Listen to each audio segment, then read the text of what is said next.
IMF and FATF have emerged as a new instrument of hybrid war. یہ ایک ہتھیار ہے کہ آپ کو IMF میں پھنسا کے رکھا جاتا ہے یا FATF میں پھنسا کے رکھا جاتا ہے کہ آپ سے کام لینا ہے. تو آپ دیکھو کہ دنیا میں کوئی نیوکلیئر پاور ہے جو IMF میں گیا یا IMF میں ہے. دنیا میں کوئی نیوکلیئر پاور ہے جو FATF میں ہے. پاکستان ہے. تو یہ ہونا یہی تھا. آپ جتنے ڈر ڈر کے رہیں گے، جتنے سر جھکا جھکا کے زندگی گزاریں گے، اتنے FATF کی جانب سے پاکستان کو اگلے جائزہ اجلاس تک گرے لسٹ میں رکھنے کا فیصلہ برقرار رکھا گیا ہے، جبکہ اگلے سال کے جو جائزہ اجلاس ہے اس وقت تک کے لیے مزید 7 پلانز بھی نکاتی پلانز پاکستان کو سونپ دیے گئے ہیں، اور امید کی جا رہی ہے کہ پاکستان ان پلانز پر بھی عمل درآمد کرے اور پھر اگلے سال جائزہ اجلاس میں مزید فیصلہ کیا جائے گا. اب تمام تر ان معاملات پر معاشی پہلو کے حوالے سے نظریہ کیا پایا جاتا ہے، مستقبل کیا ہوگا، پاکستان کو مزید آنے والے دنوں میں کن معاشی چیلنجز کا سامنا کرنا پڑ سکتا ہے. سوال یہ ہے کہ جب پاکستان کے اقدامات اطمینان بخش ہیں تو کیا وجہ ہے کہ پاکستان کو گرے لسٹ سے نہیں نکالا جا رہا؟ کیا FATF کے یہ فیصلے خالصتاً معاشی بنیادوں پر کیے جاتے ہیں یا ان کے پیچھے بھی بین الاقوامی طاقتوں کی سیاست کار فرما ہے؟ IMF کا پاکستان سے ڈو مور کا مطالبہ کیا حکومت کو معاشی چیلنجز کا سامنا کرنا پڑ سکتا ہے؟ ایک جانب FATF سراہ رہا ہے کہ 27 میں سے 26 نکات پر عمل درآمد کیا، لیکن دوسری جانب گرے لسٹ میں بھی برقرار رکھا ہے پاکستان کو. کیا وجہ آپ کے نزدیک پاکستان کو گرے لسٹ میں برقرار رکھنے کے اس فیصلے کی ہے؟ دیکھو یار، IMF and FATF have emerged as a new instrument of hybrid war. سمجھ گئے آپ؟ یہ ایک ہتھیار ہے، اور میں ڈے 1 سے یہ کہہ رہا ہوں. ابھی بھی میں نے وائس آف امریکہ کو ایک انٹرویو دیا جس میں میں نے یہی کہا کہ اگر فیصلہ میرٹ پہ ہوگا تو پاکستان گرے لسٹ سے بالکل نکل جائے گا، کیونکہ پاکستان نے بہت زیادہ کام کیا ہے. اب ایک پوائنٹ پہ اگر آپ پھنس جائیں تو کہ جی آپ کو رکھنا ہے ہم نے گرے لسٹ پہ، کیونکہ ابھی ہم سے بہت کام لینے کی کوشش کی جائے گی نا. جو لوگ اس کے پیچھے کرتا دھرتا ہے وہ ہم سے کام لیں گے. تو جب تک آپ کام ان کے لیے نہیں کریں گے، یہی تو اس طریقہ ہوتا ہے کہ آپ کو IMF میں پھنسا کے رکھا جاتا ہے یا FATF میں پھنسا کے رکھا جاتا ہے کہ آپ سے کام لینا ہے. تو آپ دیکھو کہ دنیا میں کوئی نیوکلیئر پاور ہے جو IMF میں گیا یا IMF میں ہے. دنیا میں کوئی نیوکلیئر پاور ہے جو FATF میں ہے. پاکستان ہے. تو یہ ہونا یہی تھا. یہ تو 5-6 دن پہلے میں نے وائس آف امریکہ کو جب انٹرویو دیا تو اس میں میں نے یہی کہا تھا کہ پاکستان کو گرے لسٹ میں ابھی رکھا جائے گا، کیونکہ دنیا نے ابھی ہم سے بہت کام لینے کی کوشش کرنی ہے انہوں نے. اچھا ڈاکٹر صاحب، آپ کی اس جو تجزیہ ہے اس سے یہ بات تو پھر سامنے آ رہی ہے کہ یہ فیصلے خالصاً پھر معاشی بنیادوں پر نہیں کیے جاتے. تو پھر یہ جو آپ نے لفظ بھی استعمال کیا ہے ہائبرڈ وارفیئر ٹول، اسے نکلنے کے لیے پاکستان کو بین الاقوامی طور پر پھر اپنی لابنگ کیسے کرنی چاہیے؟ بالکل صحیح کہہ رہے ہو. یہ ہے انٹرنیشنل ریلیشنز کا حصہ ہو گیا ہے. میں کس وجہ سے میں منع کرتا رہا تھا پرائم منسٹر کو کہ نہ جاؤ IMF میں، اب آپ لوگوں کو پتہ چل رہا ہے. ہونا یہی تھا. تو ابھی آپ خود دیکھو کہ ہم نے IMF سے ہٹ کے بجٹ بنایا، سارے جہاں میں اس کی تعریف ہوئی ہے. لیکن جب IMF کے ڈکٹیٹ کے مطابق بجٹ بن رہی تھی تو تباہی مچی ہوئی تھی. تو میں یہی کہتا رہا، لیکن میری باتوں کو نہ میڈیا نے توجہ دی نہ حکومت وقت نے توجہ دی. سب نے کہا کہ بس یہ ایک پاگل آدمی ہے جو کہہ رہا ہے کہ یہ IMF کے پاس نہیں جانا چاہیے، کیونکہ یہ تو خود بھی جاتا رہا تھا ماضی میں.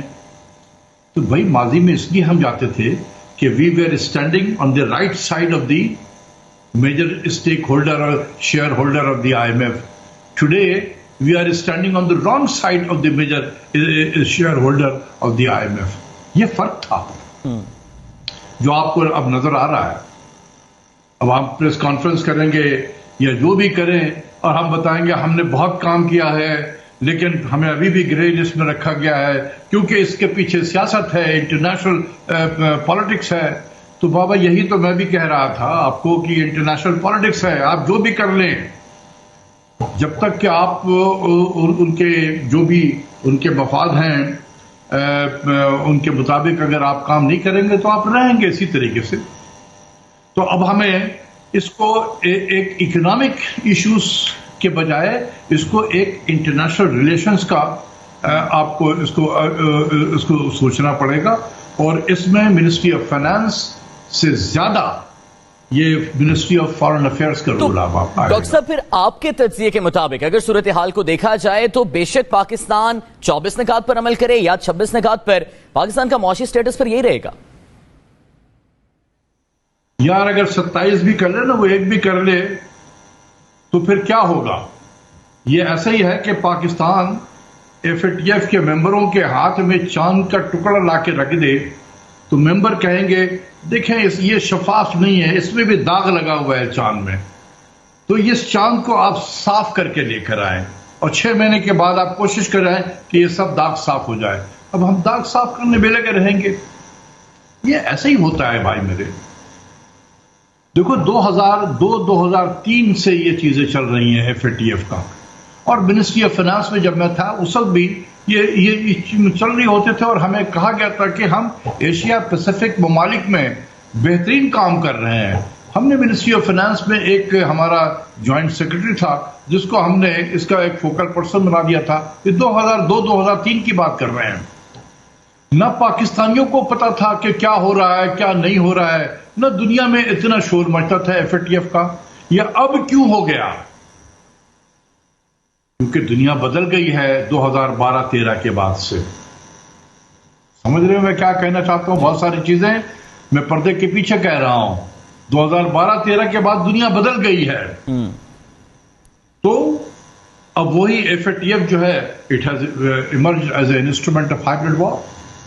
اچھا ڈاکٹر صاحب، آپ نے بھی IMF کی مداخلت سے پاک بجٹ کی بات کی، لیکن ہمارے اس رواں سال کے بجٹ پر یہ اعتراض کیا جا رہا ہے کہ اس میں جو عوام کو ریلیف دینا ہے اور جو ٹیکس کے فیصلے ہیں وہ IMF سے مذاکرات سے مشروط ہیں. کیا یہ اعتراض درست ہے؟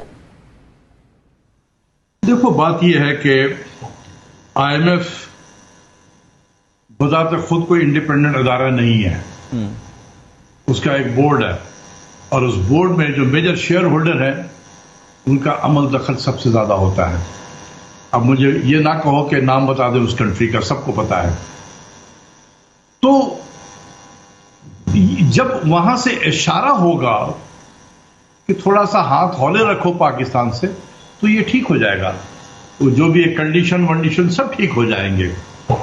لیکن اگر کہا گیا کہ نہیں ہاتھ ذرا دبا کے رکھو پاکستان کو، تو پھر یہ ایک اسٹیٹمنٹ چلتا رہے گا اسی طریقے سے. ڈاکٹر پھر موجودہ پیش رفت تو آپ کے سامنے ہے، پاکستان کا سٹینڈ بھی آپ کے سامنے ہے، تو اس صورتحال میں کیا اس طرف سے پھر IMF سے کہا جائے گا کہ پاکستان سے ہاتھ والا رکھیں؟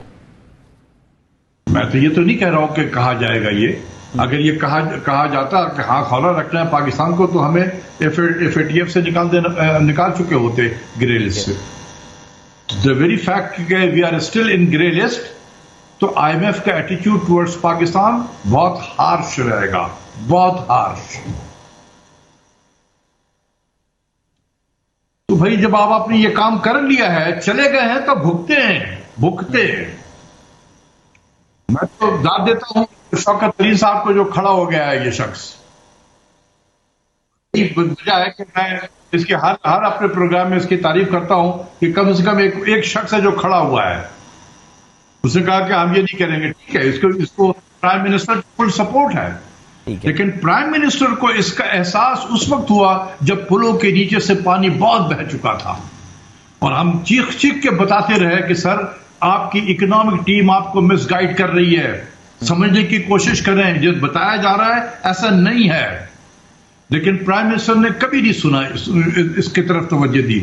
جب شوکت ترین نے آنے سے پہلے کہا کہ اب 2.5 سال میں بیڑا غرق ہو گیا ہے، تو پھر پرائم منسٹر کو احساس ہوا کہ یار ڈاکٹر اشفاق کے علاوہ بھی کوئی کہہ رہا ہے. تو جب وہ سٹانس ان کا بدلا اور شوکت ترین ان کے پیچھے آ گیا، تو آپ دیکھیں کہ یہ ٹھیک جائے گا. آپ کو فکر کرنے کی ضرورت نہیں ہے. دیکھو جتنا زیادہ ہم ڈر کے رہیں گے اتنا ہی زیادہ ہمیں ڈرایا جائے گا.